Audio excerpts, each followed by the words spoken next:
नमस्कार दोस्तों। कभी सोचा है एक कंपनी को सक्सेसफुल बनाने का असली फॉर्मूला आखिर है क्या? क्या मैनेजमेंट बस एक आर्ट है, एक कला है, या फिर इसके पीछे कोई साइंस है? इन्हीं सवालों का जवाब ढूंढने के लिए चलिए आज हम चलते हैं मैनेजमेंट की दुनिया के दो सबसे बड़े महारथियों, दो टाइटन्स की कहानी में। तो आज के इस सफर में हम क्या क्या देखेंगे? सबसे पहले हम समझेंगे कि मैनेजमेंट हमेशा से ऐसा नहीं था, ये रूल ऑफ थंब क्या चीज थी। फिर हम मिलेंगे F.W. टेलर और उनके माइंड ब्लोइंग साइंटिफिक मैनेजमेंट से। उसके बाद आएंगे हेनरी फयोल और उनके 14 अमर सिद्धांत। दोनों के बीच एक जबरदस्त शोडाउन होगा और आखिर में हम देखेंगे कि इनकी विरासत आज इस मॉडर्न दुनिया में कैसे जिंदा है। तो चलिए शुरू करते हैं सेक्शन 1 से। जरा उस दौर की कल्पना कीजिए, इंडस्ट्रियल रेवोल्यूशन का दौर। बड़ी बड़ी फैक्ट्रीज तो खुल रही थीं, पर उन्हें चलाने का कोई आजमाया हुआ तरीका ही नहीं था। बस हर तरफ केओस था, कंफ्यूजन था। पता है उस वक्त मैनेजमेंट कैसे चलता था? रूल ऑफ थंब पर। मतलब जैसा मैनेजर को ठीक लगा, अपने अनुभव से, अपनी ट्रायल एंड एरर से, बस वैसा ही काम हो रहा था। कोई सिस्टम नहीं, कोई थ्योरी नहीं, और इसका नतीजा इनकंसिस्टेंसी और बहुत कम एफिशिएंसी। इस पूरे केओस को एक सिस्टमैटिक, एक साइंटिफिक अप्रोच की सख्त जरूरत। और इस केओस को सुलझाने के लिए मैदान में उतरे हमारे पहले टाइटन F.W. टेलर, एक मैकेनिकल इंजीनियर जिन्होंने फैक्ट्री के शोर में साइंस और लॉजिक का संगीत ला दिया। केलर का फंडा बिल्कुल क्लियर था। उनके हिसाब से साइंटिफिक मैनेजमेंट का मतलब है ये ठीक ठीक जानना कि आप अपने लोगों से क्या करवाना चाहते हैं, और फिर ये सुनिश्चित करना कि वो उससे सबसे बेहतर और सबसे सस्ते तरीके से करें। उनका पूरा फोकस था मैक्सिमम एफिशिएंसी। हर काम को करने का एक वन बेस्ट वे होना ही चाहिए। और इस पूरी फिलॉसफी को उन्होंने 4 मूल सिद्धांतों में पिरो दिया। पहला, science not rule of thumb, मतलब अंदाजे से नहीं, हर काम को साइंटिफिकली एनालिसिस करके उसका बेस्ट तरीका निकालो। दूसरा, हार्मनी नॉट डिस्कॉर्ड, मैनेजमेंट और वर्कर्स के बीच झगड़ा नहीं बल्कि तालमेल होना चाहिए। तीसरा, कॉपरेशन नॉट इंडिविजुअलिज्म, मैं नहीं हम, टीम वर्क को बढ़ावा दो। और चौथा, हर वर्कर को ट्रेन करके उसकी पूरी क्षमता तक पहुंचाओ।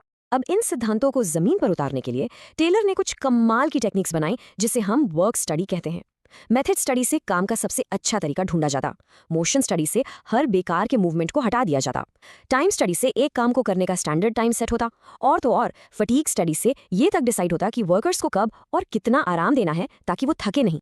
इसका एक बहुत ही जबरदस्त एग्जाम्पल है ईंट जोड़ने का काम, यानी ब्रिक लेइंग। टेलर के एक सहयोगी फ्रैंक गिलब्रेथ ने इस काम को स्टडी किया और उन्होंने देखा कि एक मजदूर ईंट उठाने में 18 अलग अलग मूवमेंट्स कर रहा था। सोच सकते हैं, मोशन स्टडी के बाद उन्होंने इन 18 मूवमेंट्स को घटाकर सिर्फ 5 में बदल दिया। और इसका नतीजा होश उड़ा देने वाला था। इस नए प्रोसेस से प्रोडक्टिविटी सीधे सीधे 4 गुना बढ़ गई, 4 टाइम्स। ये इस बात का सबूत था कि साइंटिफिक अप्रोच कोई ख्याली पुलाव नहीं बल्कि एक रियल मेजरेबल रिजल्ट ला सकता है। टेलर स्पेशलाइजेशन में इतना विश्वास रखते थे कि उन्होंने फंक्शनल फोरमैनशिप का कॉन्सेप्ट तक दे डाला। यहाँ एक अकेले वर्कर के ऊपर 8 अलग अलग स्पेशलिस्ट बॉस होते थे, कुछ प्लानिंग के लिए, कुछ प्रोडक्शन के लिए। उनका मैसेज बिल्कुल साफ था, एक आदमी सब कुछ नहीं कर सकता, हर काम के लिए एक स्पेशलिस्ट होना चाहिए। सो ये थे टेलर जो फैक्ट्री फ्लोर पर काम कर रहे थे। अब चलिए चलते हैं हमारे दूसरे टाइटन की तरफ। जहाँ टेलर का फोकस वर्कर पर था, वहीं हेनरी फयोल ने मैनेजमेंट को एक अलग ही ऊंचाई से देखा, टॉप मैनेजमेंट के नजरिए से। हेनरी फयोल एक फ्रेंच माइनिंग इंजीनियर थे जो आगे चलकर एक बहुत बड़ी कंपनी के मैनेजिंग डायरेक्टर बने। उन्हें ऐसे ही फादर ऑफ जनरल मैनेजमेंट नहीं कहा जाता।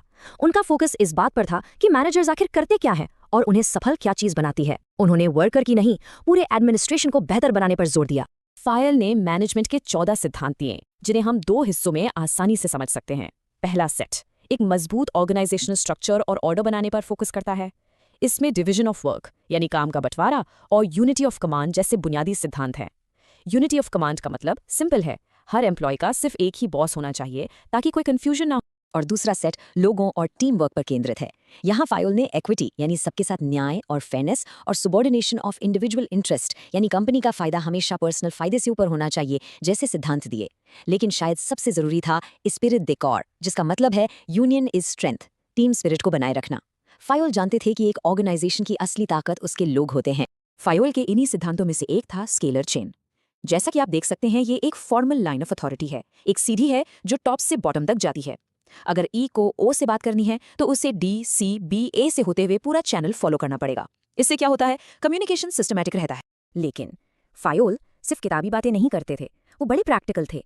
उन्होंने सोचा अगर कोई इमरजेंसी हो तो इतना लंबा रास्ता तो कम्युनिकेशन को बहुत डिले कर देगा। इसलिए उन्होंने गैंग प्लैंक का कॉन्सेप्ट दिया। ये एक शॉर्टकट है जिससे सेम लेवल पर काम कर रहा ए सीधे ओ से कांटेक्ट कर सकता है। बस शर्त एक ही है कि उनके इमीडिएट बॉसेस को इसकी खबर हो। ये फायोल की फ्लेक्सिबिलिटी दिखाता है।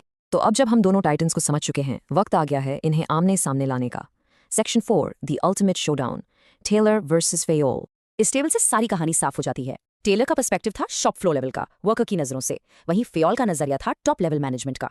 टेलर का फोकस था वर्कर की प्रोडक्टिविटी बढ़ाना, जबकि फेयोल का फोकस था पूरे एडमिनिस्ट्रेशन को सुधारना। टेलर एक साइंटिस्ट थे और फेयोल एक प्रैक्टिशनर, एक मैनेजर। इसीलिए टेलर के काम को साइंटिफिक मैनेजमेंट कहते हैं और फेयोल के काम को जनरल थियोरी ऑफ एडमिनिस्ट्रेशन। तो इस शोडाउन का विनर कौन है?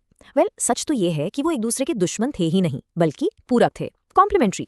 अगर एक ऑर्गेनाइजेशन एक मशीन है, तो टेलर ने उसके एक एक पुर्जे को, एक एक पार्ट को बेहतर बनाया और फेयोल ने उस पूरी मशीन को परफेक्ट किया। दोनों ने मिलकर मैनेजमेंट की वो नींव रखी जिस पर आज भी बड़ी बड़ी कंपनियां खड़ी हैं। और अब अपने आखिरी सेक्शन में चलिए देखते हैं कि इन 100 साल पुराने विचारों की आज की दुनिया में, from the assembly line to the algorithm, क्या वैल्यू है। आपको शायद हैरानी हो, पर उनके आइडियाज आज भी हर तरफ जिंदा हैं। आज जब हम बीपीओ यानी बिजनेस प्रोसेस आउटसोर्सिंग देखते हैं, वो टेलर के डिवीजन ऑफ वर्क का ही एक नया रूप है। टोयोटा का फेमस लीन मैन्युफैक्चरिंग मॉडल, उसकी जड़ें टेलर के वन बेस्ट वे और वेस्ट रिडक्शन में हैं। काइजन यानी कंटिन्यूअस इंप्रूवमेंट भी टेलर के साइंटिफिक अप्रोच से ही निकला है। और जब कंपनीज एम्प्लॉई एम्पावरमेंट की बात करती हैं, तो वो फेयोल के इनिशिएटिव और अथॉरिटी के सिद्धांत को ही तो आगे बढ़ा रही होती। तो इसके साथ हम आपके लिए एक सवाल छोड़ जाते हैं। जरा सोचिए, आज के इस तेज रफ्तार स्टार्टअप कल्चर में, जहां फ्लेक्सिबिलिटी और इनोवेशन सब कुछ है, वहां टेलर का सिस्टमैटिक साइंटिफिक अप्रोच ज्यादा रेलेवेंट है या फेयोल का होलिस्टिक एडमिनिस्ट्रेटिव व्यू? इस पर विचार जरूर कीजिएगा। ऐसे ही अच्छे वीडियोस देखने के लिए LLB स्टूडेंट अड्डा को फॉलो करें एंड सब्सक्राइब करें।